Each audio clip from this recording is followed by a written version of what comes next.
My bad, I didn't get the chance to review Goblin Slayer chapters in the last month or two, but the last two chapters were mostly action orientated. Hordes of goblins swarm the settlements where the humans reside. The goblins actually believe that they had an element of surprise. With that element of surprise, it could completely wipe out the enemy with no resistance or little to no resistance. But we already knew that the Goblin Slayer already gave the heads up back to the adventurers back in the town.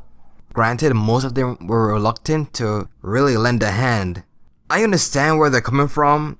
To them, that's real life. It's not a game. You can't really respawn if you die. So they want some form of compensation for the work they're gonna do, because it's basically a fight to the death. If the goblins are so weak and so irrelevant, why do they need money? It's still work. I know work is work, but why do they need money to handle something you always criticize them for? That's being so below you in terms of power. On the sidelines, I knew some were going to help him regardless because they owe him a debt. Goblin Slayer might have saved their village, family, a friend, or they're just friends with him, so they're going to help him because if he go by himself, they know he's going to die. And you're going to see that it's like a lot of... There's a pure greed for these adventurers. Anyway, the adventurers were ready for any form of attack the goblins had prepared. Even if they knew what the goblins had in store, they can't really mentally prepare for it, you know what I mean? Like, for instance, they had the whole meat shield thing.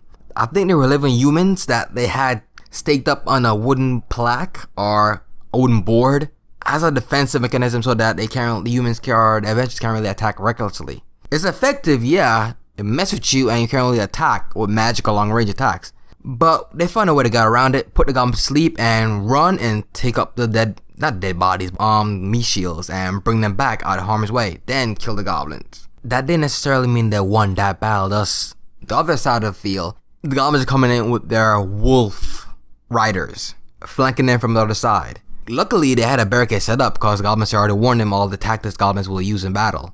So this is where the long range fighters and some close range shined, basically protect the guys in front from any rear attacks. The next part I kind of find interesting is the fact that the goblins had a trump card.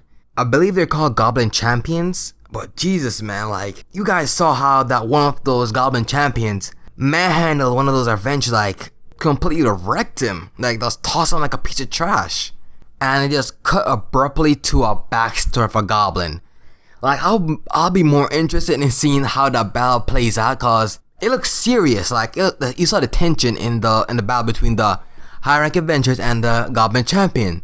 Like, shit's about to go down. But it just cut away to a backstory of the goblin leader.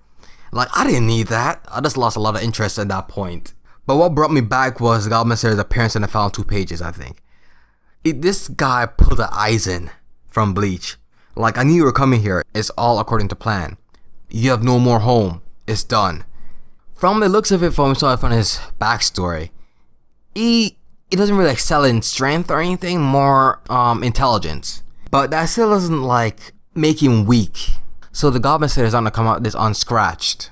So the question is, how will he approach him? Because from what we see on the page, and the last page, he's by himself. Maybe the next chapter he might be with 1 or 2 extra people as a backup, or they follow him in the dark. So, you know, Goblin Slayer always like to do stuff solo, but people worry about him, really. So does the Goblin Slayer have a scroll like the last time with the orc? Or maybe the person I think that maybe followed him is the priestess. So in case shit gets too wild and he gets really messed up, she could heal him and just hop back up and join the fray. Not 100%, but enough to win the fight, really. Either way, those are my thoughts on Goblin Slayer Chapter 12 and 13. Together, those are pretty good chapters, but it's still pretty good, except for the backstory I don't think was really needed.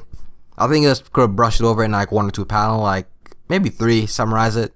Not like give him a few pages.